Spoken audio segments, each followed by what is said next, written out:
Assalamualaikum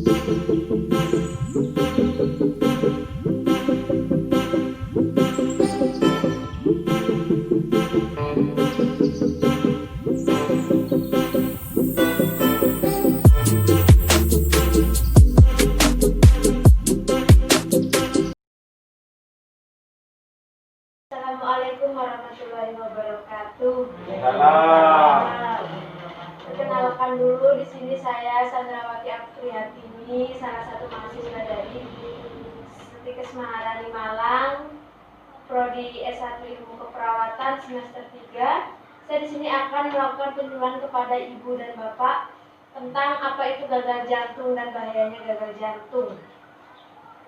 Nah, di sini saya meminta waktu Bapak dan Ibu sekalian selama 20 menit untuk melakukan penyuluhan.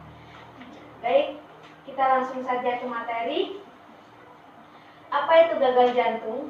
Nah, gagal jantung kognitif adalah suatu keadaan berupa kelainan fungsi jantung sehingga jantung tidak dapat memompa darah untuk memenuhi kebutuhan metabolisme. Nah, di sini maksudnya adalah jantung kita itu disumbat oleh benda lain, misalnya lemak. Nah, jadi si jantung ini tidak dapat memompa darah dan memenuhi kebutuhan metabolisme dalam tubuh kita. Nah, pasti Bapak dan Ibu sekalian itu menanyakan, apa sih penyebabnya? Nah, penyebabnya adalah kelainan otot jantung. Nah, di situ ada kelainan pada otot jantung kita. Yang kedua, adanya penyumbatan di pembuluh darah jantung, seperti yang tadi saya bahas, bahwa adanya penyumbatan atau benda lain yang menyumbat di pembuluh darah, misalnya lemak. Hipertensi. Nah, hipertensi itu darah tinggi. Nah, Bapak-bapak dan Ibu-ibu sekalian, jangan meremehkan darah tinggi. Oh, kalau saya darah tinggi itu saya bisa tenang-tenang minum obat aja cukup. Nah, itu jangan sepelekan. Nah, itu bisa jadi penyebab salah satunya gagal jantung. Nah, adanya peradangan, terus adanya penyakit jantung lain. Nah, adanya penyakit jantung lain di sini misalnya kita terkena jantung koroner atau bocor jantung. Nah, itu juga bisa membuat terjadinya gagal jantung. Nah, apa sih tanda gejalanya? Nah, di sini saya membahas tanda gejalanya itu ada dua. Itu tanda gejala pada jantung kiri dan kanan. Nah, untuk yang kiri, sesak nafas saat beraktivitas. Sesak nafas saat beraktivitas itu misalnya kalau ibu atau bapak-bapak ini lagi macul atau lagi nyapu-nyapu nih, tiba-tiba sesak nafas. Nah, itu jangan disepelekan. Nah, bisa jadi itu salah satu gejala dari gagal jantung. Sesak nafas saat tidur atau saat berbaring. Nah, saat berbaring enak-enak nonton TV, enak-enak santai gitu, main handphone, tiduran, tiba-tiba sesak. Nah, itu juga jangan disepelekan. Itu bisa jadi salah satu tanda gejala dari si gagal jantung itu sendiri. Nah, batuk. Nah, batuk juga ini salah satu pemicu dari tanda gejalanya si gagal jantung. Orang yang mudah lelah, nah ini mudah lelah. Mudah lelah juga di sini bisa menyebabkan si orang itu terkena tanda atau gejalanya dari gagal jantung. Bengkak pada kaki. Nah, bengkak pada kaki juga ini jangan disepelekan. Nah, nanti dipikir, oh saya bengkak kaki nanti direndam sama air hangat saja sudah cukup. Nah, itu jangan seperti itu ya bapak-bapak atau ibu-ibu. Nah, bisa diperiksakan ke dokter. Takutnya ini adalah salah satu tanda gejala bapak atau ibu-ibu ini terkena gagal jantung pada bagian kiri. Nah, perut buncit. Nah, orang yang perut buncit ini juga bisa termasuk pada tanda gejalanya orang terkena gagal jantung. Nah, itu jangan disepelekan untuk bapak-bapak dan ibu-ibu. Nah, gelisah dan cemas. Orang yang terkena gagal jantung biasanya itu gelisah dan cemas. Nah, itu untuk bagian jantung sebelah kiri.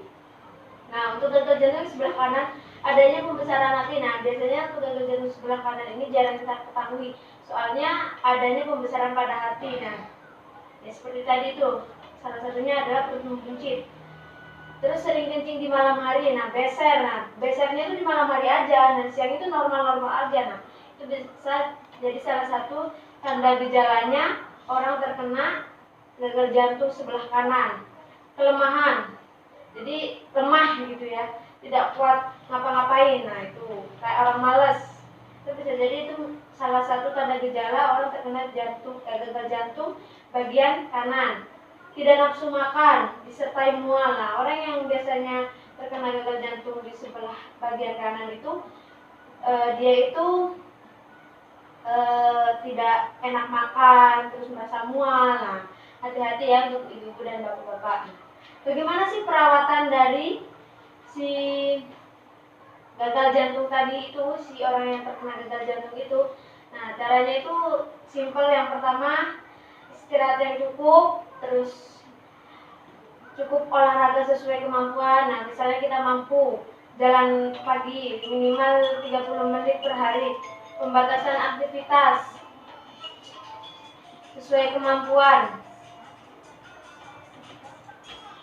konsumsi diet protein cukup. Nah, itu misalnya ya kacang-kacangan seperti buncis, wortel gitu. Nah, ini untuk diet rendah kolesterol ini maksudnya kita mengurangi makan makanan yang mengandung kolesterol. Nah, seperti itu. Seperti santan, minyak-minyakan. Nah, itu kita dieti atau kita kurangi. Nah, biasanya pada orang yang terkena gagal jantung, kita harus membatasi konsumsi garam. Nah, maksudnya membatasi itu jangan terlalu makan banyak garam. Kan tadi sudah dijelaskan bahwa penyebabnya adalah hipertensi. Orang yang terkena hipertensi pun akan diet konsumsi garam atau pembatasan konsumsi garam. Nah, pada orang gagal jantung pun sama. Nah, minimal itu 2-3 gram per harinya. Serat yang cukup untuk menghindari konstipasi. Maksud konstipasi itu susah biasanya. Nah, susah buang air besar. Nah, caranya dengan memakan sayur-sayuran dan buah-buahan. Terus terapi medis atau obat-obatan. Nah, ini kalau kita terkena gagal jantung, kita harus konsultasi kepada dokter. Nah, konsultasi kepada dokter untuk mendapatkan apa? Untuk mendapatkan obat-obatan atau perbaikan kontraktivitas otot jantung. Nah, dari yang saya jelaskan tadi, apakah ada yang bapak-bapak atau ibu-ibu tanyakan? Ada. Apabila tidak ada, nah, kepada bapak-bapak dan ibu-ibu sekalian, saya harap mencintai kesehatan karena sangat mahal. Jagalah jantung kalian. Nah, itu